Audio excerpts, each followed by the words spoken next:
Uma das coisas mais bonitas sobre este avivamento de Asbury foi a ênfase na santidade e em tudo ser sobre Jesus. Os líderes de adoração, os estudantes, e na medida do possível, a equipe, tentaram se manter ocultos para que todo o foco estivesse em Jesus, porque é disso que se trata, preservar a santidade e a santidade deste avivamento. Lembro-me quando estava entrevistando aqui no seminário. Bem, eu não sou uma pessoa da manhã, como a maioria das pessoas sabe, então estava meio grogue. Não me lembro de nada sobre a entrevista, não faço ideia de por que o seminário me contratou, mas enquanto eu estava aqui, eu sabia sobre os avivamentos anteriores do Espírito em Asbury, então fui até o auditório Hughes, estava vazio naquele horário da tarde. Eu olhei. E escrito no alto do fundo do santuário estava Santidade ao Senhor, e enquanto eu lia essas palavras, senti o vento do Espírito passar por mim, foi como se aquela herança ainda estivesse aqui, o Espírito não havia partido. Desde então, tenho orado por outro avivamento, como muitas outras pessoas. Algo interessante tem sido que tivemos estudantes que vieram aqui, até mesmo nos últimos anos, e disseram que o Senhor lhes deu uma visão de que haveria um avivamento aqui, e outros disseram que o Senhor lhes disse que haveria um avivamento aqui, e alguns deles foram tão insistentes. Lucas 11:13 diz, se você pedir o Espírito Santo virá. Isso pode ser aplicado a nós individualmente, eu oro regularmente por mim mesmo, por uma intimidade mais profunda com o Espírito, e também pode ser aplicado corporativamente, como vemos nos avivamentos descritos no livro de Atos. Então, eu acreditava que isso aconteceria, mas não estava tão forte na fé quanto alguns desses estudantes que diziam, sim, isso vai acontecer em breve, e eu estava mais para bem, não sabemos quando vai acontecer, não sabemos como será.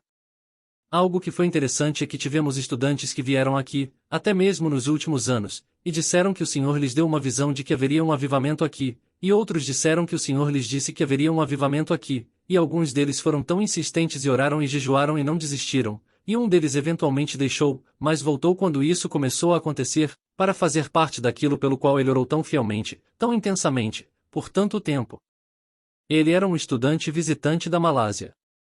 Também houve outras coisas. Eu estava conversando após vir para cá com uma professora francesa que havia ensinado na Asbury University durante o avivamento de 1970. Ela estava trabalhando no turno da noite, orando com os estudantes naquela época, e ela disse que você podia sentir o Espírito a quarteirões de distância, e sim, foi espontâneo, mas também houve grupos de estudantes no campus que estavam orando juntos, orando por um derramamento do Espírito, então foi espontâneo, mas isso não significa que ninguém estava fazendo nada antecipadamente, Deus já havia colocado em nossos corações para orar. E isso tem sido verdade desta vez também. Cerca de 3 anos atrás, estava caminhando pelo campus da universidade para chegar ao seminário, como costumo fazer, quando uma caloura animada e afro-americana chamada Lena Marlowe, que não me conhecia, me parou e disse, Senhor, posso orar por você? Então, me ajoelhei e ela impôs as mãos sobre minha cabeça e orou por mim. Tentei acompanhar Lena desde então, sabendo que ela é uma mulher de Deus cheia de fervor, e realmente consegui contatá-la e perguntar sobre sua experiência do que estava acontecendo. Ela fazia parte do coral gospel que estava cantando quando o Espírito começou a se mover. Eles continuaram cantando e adorando, não estavam tentando causar nada, apenas estavam sendo arrebatados pelo Espírito da adoração. Muitas pessoas já estavam orando e adorando a Deus antes disso, mas geralmente, a adoração na capela tem uma duração limitada, cerca de 45 a 50 minutos, e todos saem. Mas de vez em quando, alguns cantores descem do palco e cantam mais uma música com alguns estudantes reunidos ao redor. Isso aconteceu, mas eles simplesmente não pararam, e depois de um tempo, outros estudantes entraram que tinham saído para a aula e voltaram quando a aula terminou, e isso continuou crescendo. Não é sobre sentir, porque eu não senti nada nos primeiros 3 dias. Eu soube sobre isso no dia 8 de fevereiro, quando estava lá embaixo trabalhando no meu comentário de Marcos, e minha esposa disse, Ei, você está orando por isso, por que ainda está lá embaixo? Eu perguntei, orando por quê? O que está acontecendo? Então, fomos até lá e passamos cerca de 3 horas em adoração naquela noite. Eu sabia que outras pessoas estavam sendo tocadas, mas eu não senti nada no começo. Mas não se trata de sentir, não é disso que se trata o derramamento do Espírito.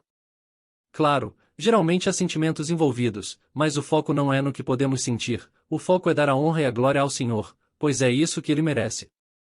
Após alguns dias, comecei a sentir isso também, mas isso não é o mais importante. Não é a primeira vez na minha vida que vejo algo assim. Mesmo pouco depois de minha conversão do ateísmo, eu estava ensinando, ou melhor, era um aluno em um colégio bíblico da Assembleia de Deus. Isso foi no final dos anos 1970, e às vezes o espírito estava tão forte no culto que eles tinham que cancelar as aulas por alguns dias, porque tentávamos ir para a aula. Mas a presença do espírito era tão intensa que o corredor estava cheio de pessoas, todas tentando ir para a aula, e acabávamos sentados no chão do corredor, apenas adorando a Deus. Não conseguíamos continuar porque a presença de Deus era forte demais. Sim, eu disse que não se trata de sentir, mas sim, muitas vezes há sentimentos envolvidos, e isso também foi verdade aqui, até mesmo ao atravessar a rua, a sensação da presença de Deus era palpável, e quando você está na presença dele, nenhuma carne pode se vangloriar, você apenas fica maravilhado com Deus e sua santidade. É uma santidade que experimentamos pela graça, você simplesmente desfruta do presente da sensação de sua presença.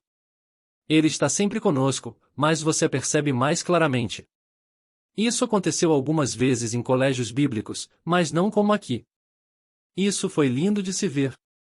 Sei que está acontecendo em muitas outras partes do mundo, aconteceu no século XIX, houve derramamentos na Índia, na Indonésia e em outros lugares. Falamos sobre essas coisas nos anos 1700, geralmente chamamos de avivamentos ou despertamentos e assim por diante. O primeiro grande despertar, muitas pessoas deste lado do Atlântico eram calvinistas, então Jonathan Edwards e alguns outros, como George Whitefield, eram os principais pregadores e o Espírito de Deus estava agindo através deles de maneira dramática. Do outro lado do Atlântico, você tinha os Wesleyanos, e Francis Asbury veio para cá, e desde o momento em que começou a ministrar até 40 anos depois, quando morreu, a Igreja Metodista cresceu 1000 vezes.